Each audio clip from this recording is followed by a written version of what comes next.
series, and it was about honoring. Jesus. Just make you want to start glitching. Humble. But I like, twitched. but This is captured, and grace meets you here. I need to remind the amazing people that come on here how amazing they are. okay. I remember, well, slightly, because Britt, you don't know this, but my memory is terrible. But my memory is actually shot. Terrible.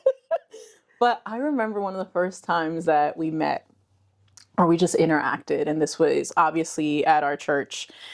And man, the joy that radiates off of you.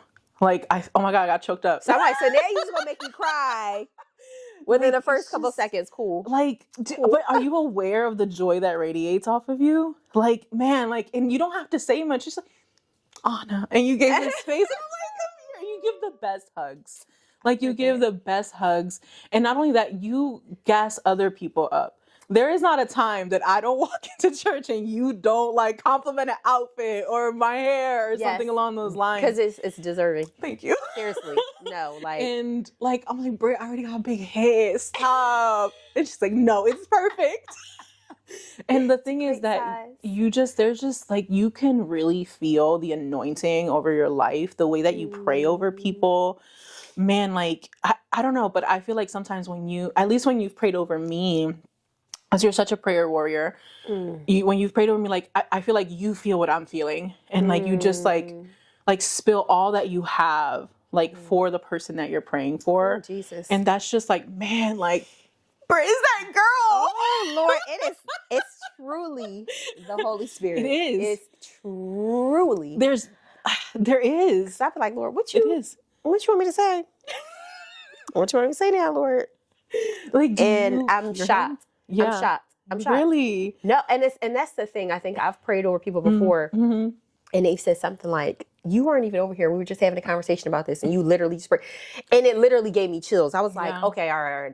And then I will always be like, "This is so creepy," and then they're like, "Don't say that. It's not creepy. It's not creepy at all." Yeah. And I think it's because like it's just a new experience that I'm just kind of like now I'm privy to or I'm aware of. Yeah. And I just, like I said, it's just such confirmation just hearing you say these things because, like I said, a lot of times I think as humans, we just get into our heads and we're just like, what? Why me? Or no, what? You got the wrong guy. You got the wrong girl. Like it is. It is not you. Me. And it's like, no, yes, like I want to use you for this. Amen. And I'm truly honored. Yes. And it's just like also just seeing you grow throughout the church too, and seeing you take that responsibility and you do it with such like grace and love. Like it gives First Lady. Anna, I'm going to tell you one thing right now. Okay, I'm sorry. And Sister Sylvia will confirm this. I'm a runner. I'm a track star. I will run, okay? She's a runner. She's a track star. That's me. Because I will run from it as long as I can. And I think that's what I did. I ran. And I told Ismail, I was like, I think I want to pray. I think I'm feeling called to prayer. And he told her. And I said, why would you do that? She was called to prayer. And she was like, I'm coming after you. Because Miss Sylvia. She ain't let up. She ain't let up. She's like, bet. Yeah, she didn't say that, but she meant it. Did. She chased me, and I ran. And then finally, I was like, "Okay, Lord, all right, I'm tired. Like, I'm tired." It's definitely a gift. If you would have just said yes, we wouldn't have to go through all of this. The whole battle, the whole thing, just running. I love this so much and it's just we're called for it. Like you really are, and it's just I'm so thankful for you, and just your presence. The joy that you radiate, just your smile. I'm like, I love her. I love her so much. I love you. I really do. I do. But I think one of the reasons why I wanted to sit and just chat with you is because, man, like, once again, I guess another gossip moment. Like, she's... Like, you're such a pillar of our church. You're such a kind person. You're a prayerful wife. You're a mom. You have a career. You have your friends, and I'm like, how does she do it? Like, how does she do it? And there's so much more, like, to your marriage, to your testimony. But I think what I want to start with is, how did you know Jesus? Like, were you raised in church? Were you not? Like, can we start there? Absolutely. Yeah. Absolutely. So I positively was raised in church. My grandmother raised me for the most part. Oh, wow. Okay. She was a minister. She was an evangelist. PK.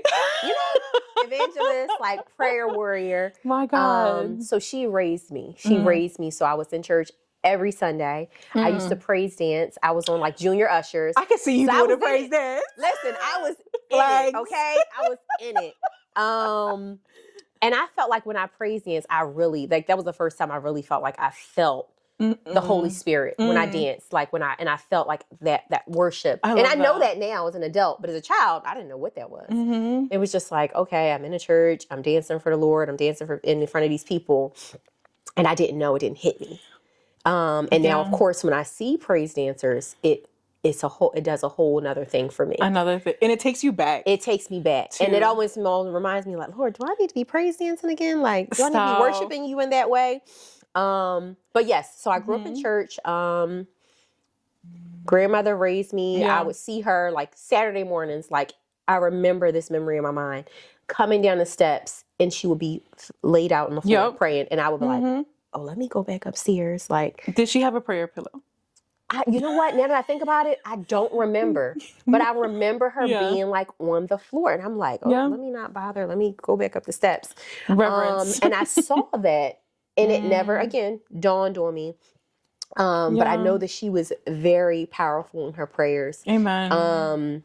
But yeah, I grew up in church. So always knew the Lord. Of course, had my moment of, doing my own thing, when I went to college, because it was like, I was first generation. So I went to college, and, began to discover me outside of like, being monitored outside of church. So yeah. Yep. And that's where I met my husband. That's where you met your husband. Yep. And that's also going to be part of the topic too. So you grew up, you knew Jesus, left a little bit, met your husband. Yep. And he didn't know Jesus at the time. No. She's like, no, he didn't. No. So you guys met, and how did the relationship start? And I know that's a big skip, right? But how did you introduce him to Jesus? Because both of you guys are like prayer warriors. You're leaders in a church. Like, and I want to correct myself. We do call him Ish, right? Is that okay? Yes. Y'all can call him Ish. So his name is Ismail. Ismail, yes. But still, derivative of Ishmael, like. Okay, I've been calling you Ish for years. He's fine with it. Like, he is truly fine. But yeah, it's because the spelling is not ISH, it's IS. That makes sense. But so that's fine. My bad, y'all. Let's take it back. So you guys met in college, you were dating. Like, how did he meet Jesus? Like, how was that for you? This is great. This is great. So when we met, I was actually in a relationship. Like, I was in a relationship for like 6 years. Okay. Like, talk about serial relationship. Like, relationship for like 6 years. I met this person like 7th grade. But either way, it was a relationship for a long time. Went to college, met him. Yeah. My roommate, very ironic. I was a freshman. She was a sophomore. Okay. So, she was already established there, and, she was taking me, and she's like, oh, I want you to meet these people. Yeah. So when she introduced me to like her friends, he was one of them. And I was like, oh, he's cute, but didn't think too much of it. Yeah. And then she had circled back and was like, oh, well, he told, this guy to tell me that he thinks that you're cute. And I'm like, okay. I am cute. Like, all right. But either way, I'm in a whole full-blown relationship. I'm going to get married. Yeah. Crazy. But yeah, that's how we met. And then he asked me to be his girlfriend in like December of 2009. So we literally have been together for 17 years. 17 years. I think that number's right. Did you ever, I probably know the answer, but I'm going to ask anyway. Did you ever think dating like that first year that you guys would be such a pillar of a church? No. And I say that because he was Muslim. He was Muslim when we met. That's like so Like, that is so faith changing to know, like, for you to say that right now. I was playing. The Lord, he is such a redeeming God. He's such a redeeming God. Because he could have said, bye, girl. Like, no. Yep. But he's a redeeming God. And I know for a fact that I'm walking in the prayers of my grandmother. How was that? I'm walking in the prayers of my grandmother. Yes. Because I'm certain that she was praying over that relationship. How was it introducing? Were they able, like, yeah. So I think it made it a little bit easier because he was not full on practicing. Okay. He was not full on practicing. He was raised in the religion. Like, he fasted here and there. Yeah. But he was raised in the religion. So wow. That kind of, like, made things a tad bit, easier. When I did introduce him to her, maybe she didn't know that it was going to be a lot. So she was kind of just like, all right, she got past this one bad breakup that she's been with forever. Yeah. Like, in a sense, I think almost like, oh, she's happy, I'm happy. But I also knew that she made it very clear that y'all are not equally yoked.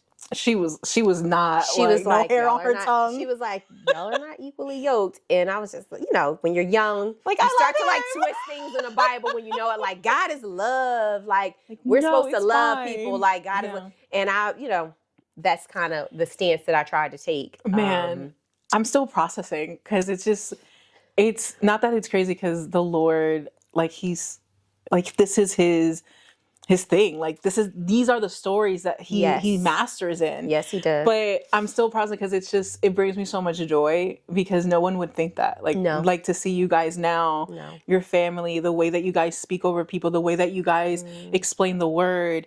I'm just like, God, you're just so good. No, he just blows my mind every day. Like, literally new mercies, new wonders. Like, every morning I'm just like, Lord, I thank you. And it almost, kind of scared me a little bit to tell this story or to talk about this. And it's like, I know that this is a testimony. Yeah. But I also, I don't want people to believe that, like, they can do their own thing and God is going to bless it. You know what I mean? That was a word. That was a word. You can't do your own thing. That was a word. And expect God to bless a mess. Super Mike. And it's like, I'm so grateful. I'm so grateful that he redeemed our relationship, that he redeemed our marriage.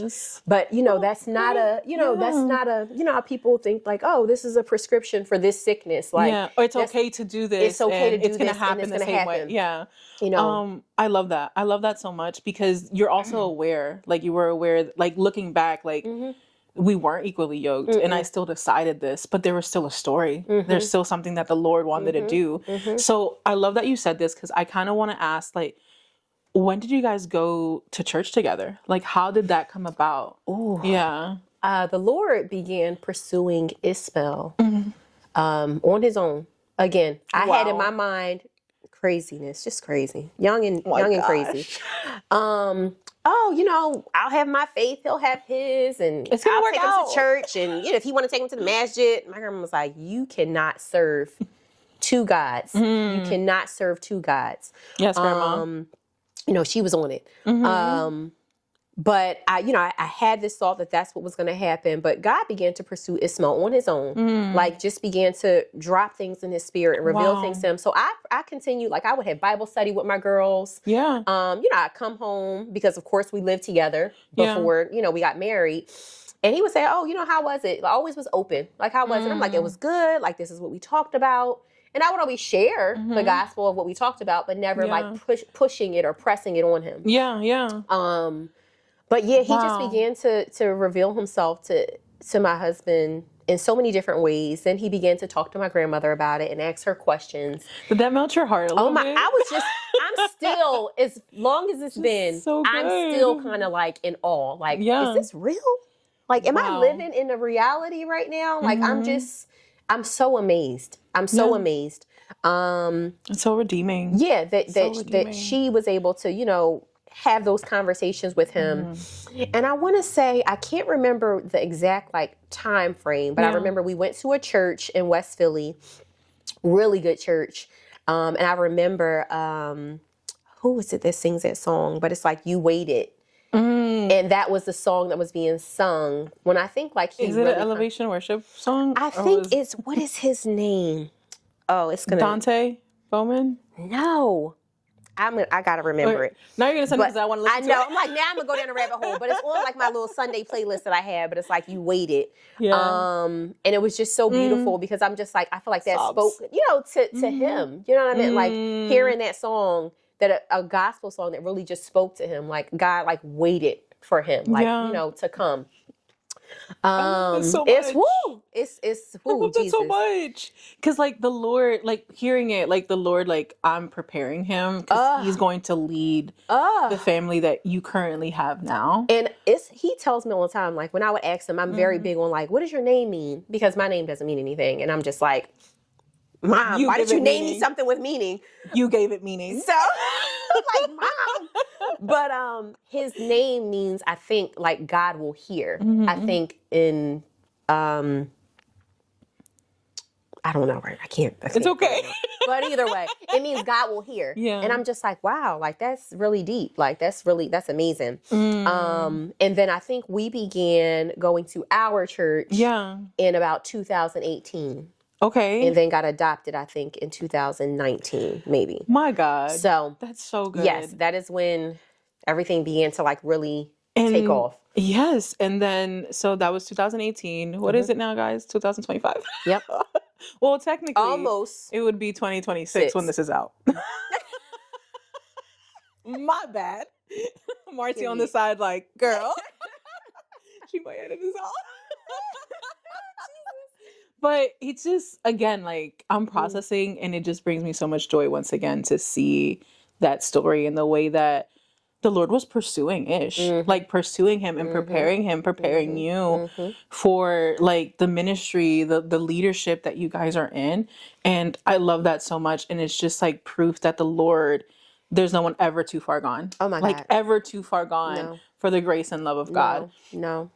And I think to pivot a little bit, I was talking to you about something, and I can't quite remember what we were talking about, but I was explaining like what I wanted to talk about for the episode. Like we see you guys are just, people rely on you. There's just like responsibility, there's leadership skills, there's anointing.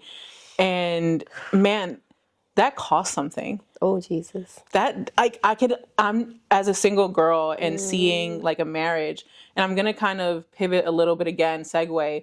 I remember having a conversation with some friends after a small group. And we were all single, and we were just talking about what we want in a godly marriage. And I think one of us asked like, hey, is there a marriage that you guys like look up to? Or is there like, something that like, man, I really love how they like carry themselves. And one of my friends mentioned like you and Ish. And I was like, yes! I love them so much. And, but that costs something. So I think my question when it comes to marriage, right? And what you would think, and it, whatever it is that like is on your heart, what do single women misunderstand about marriage? I know. That's an excellent question. Excellent question. What they misunderstand about it, I think, is that it's a calling. It's a calling. It's an assignment. Because this person that you are going to, ideally spend the rest of your life with, spend eternity with, that person you're being called to, like you are breaking generational patterns together. You know what I mean? Like you're breaking so many things. You're merging two lives into one. And I think that, like you said, it's so easy to get caught up in like the glitz, the glamour, the pictures. The wedding, what it looks like. The cutesy stuff. But it's like when you really dig deep, when you go to the roots of marriage, you're undoing so many things. They say it in the word, how your obedience like affects generations after you. We've seen in the Bible with different people who just have been obedient or disobedient, and how the Lord has just cursed or have brought favor over different people and lineages and families. Wow. And I think that like you have to know that it's an assignment. It's a calling. It's not something to be taken lightly. Absolutely. And it's not easy. No. Yeah. God, no. I think sometimes, like, in the naiveness, like, I even thought of this and, you know, like, oh, it's going to get easier once I'm married. Like, it's going to be easier. Life is going to be easier. And it's not, because, like, and correct me if I'm wrong, but when I talk to my parents and married friends, yourself, like, you're continually choosing this person over you. It's a continuous sacrifice. And we're human, and humans, we're selfish. Yes. Yes, we are. Selfish. Yes, we are. And so I appreciate you saying that, because, man, like, I didn't look at it like that too. Like, it's ministry. Yes. It's a calling over your life. Yes. Yes, it is. I think my follow-up question to this, and are you ready? Let me stop I don't know. Did marriage reveal idols in your heart that you didn't know were there? Absolutely. Without a doubt. Yeah. And our pastor had spoke about a message, and it sticks with me, like, to this day. I can't even tell you how long ago that message was brought to us. But he talked about idols, and I did not know that marriage or your children could become idols. Yes, I remember that. They can become idols, and I had no idea. You know, you think about, oh, money, the job, this, the that. But I'm like, Lord, you blessed me with this marriage. Like, how's that an idol? You gave it to me. Yeah. And it's like, but you place it on a pillar, in this pedestal higher than I intended it for it to be.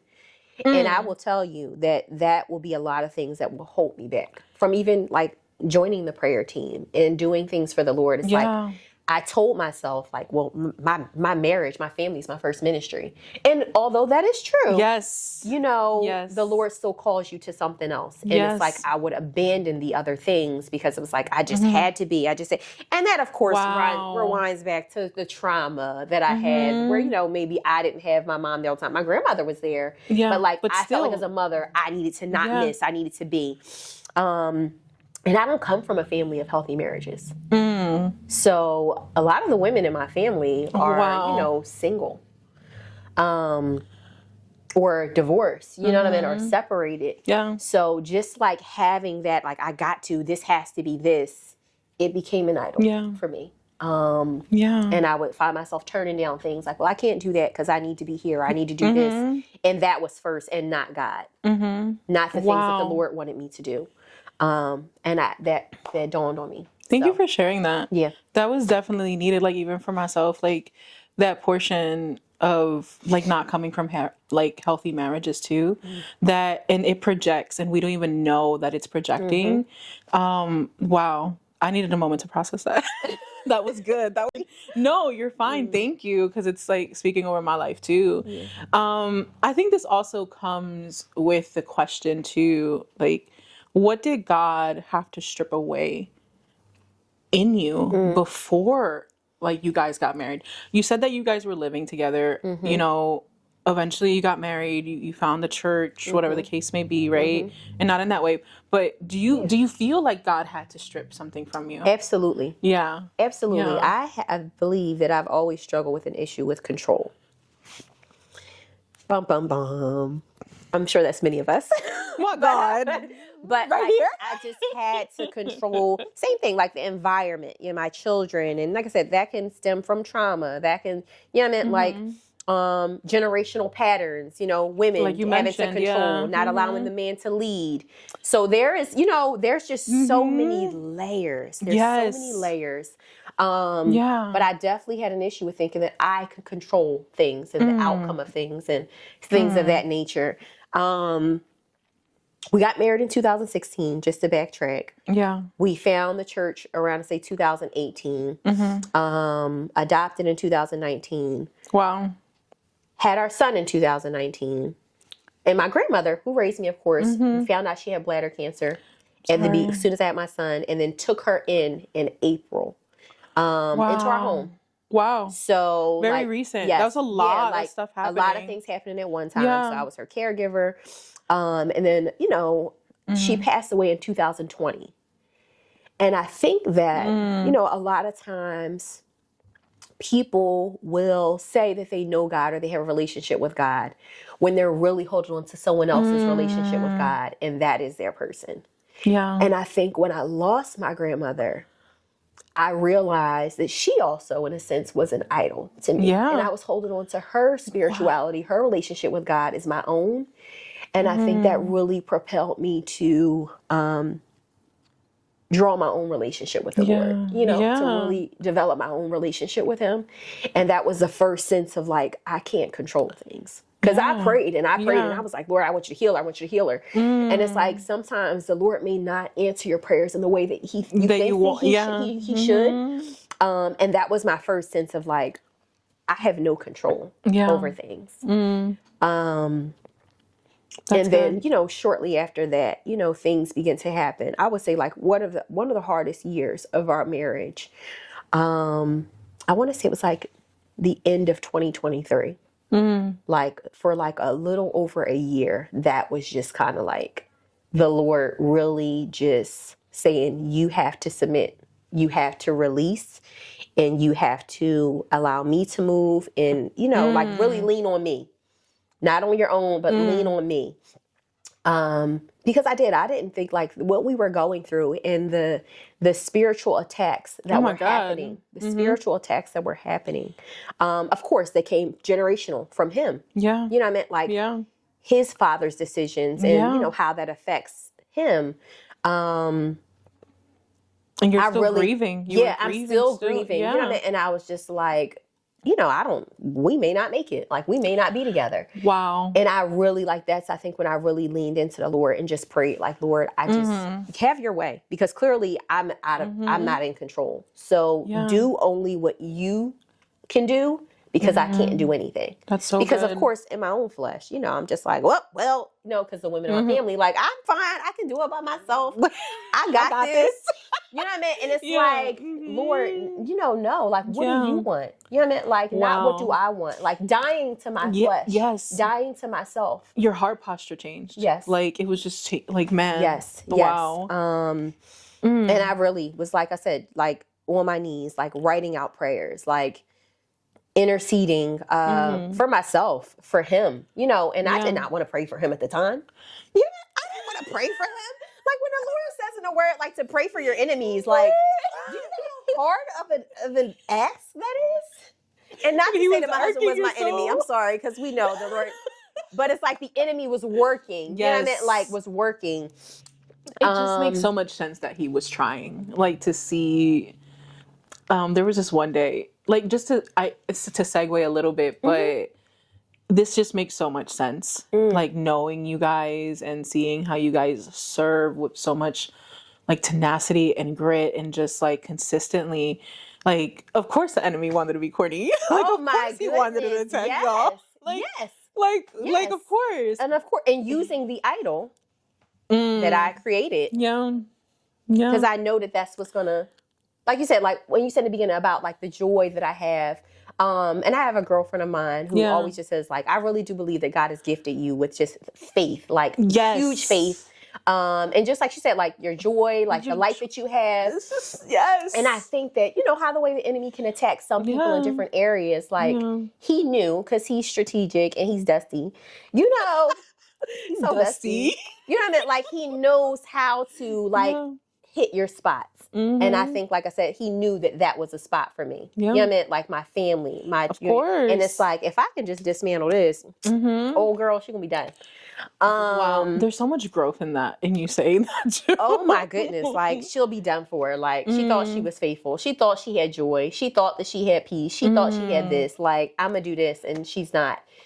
And I was talking to a girlfriend of mine who's all married. Like I said, we're all married, have a lot of friends that are married and have children together. And she was saying, it would just bring tears to my eyes. She was like, you're just handling this with such grace. And in my mind, I'm like, what? Like, you don't know what I be saying. I was unraveling at the seams. Wow. But the Lord truly had just continued to center me and just hold me together and wrap me in his arms. And I think I really just learned in that moment too, to just not only just know God as a savior who saves me, but as a father. You know what I mean? Like, as a father who really does love me and who's there for me. But But yeah, he truly, he kept me. He kept me. Like it's easy to try to lean on your own understandings, but he truly taught me in those moments to acknowledge him, you know, and that he would direct my path. And I think that is really good too. Of course, you always have to have community and accountability partner. That's so important. That is so important. Like, because there were moments where I was like, bye. All right, whatever. Like, you know, this not going to be. And she would just be like, that's the enemy. That's the enemy. I'm going to call this out on you. That's the enemy. And you're not. This is what you need to be doing instead. So it's like on top of praying, on top of interceding, knowing that, of course, I'm now walking in my grandmother's prayers, like how powerful prayer can be. Love that. How powerful prayer can be whether you're interceding for a friend, whether you're interceding for a sibling, a parent, a spouse, you know what I mean? Like, prayer is so powerful. Yeah. So good. You know what I mean? And it's just so many times that we're walking in the prayers of other people and we have no idea. And no idea. So I love, yes. Got me in tears. It cost me my control. And I really just said, Lord, have your way. Whatever this may look like, whatever this may be. And because I thought, I was like, maybe I'm being punished. You know what I mean? Maybe I'm being punished because I wanted to be disobedient, because I knew that we weren't equally yoked. Maybe this is my punishment.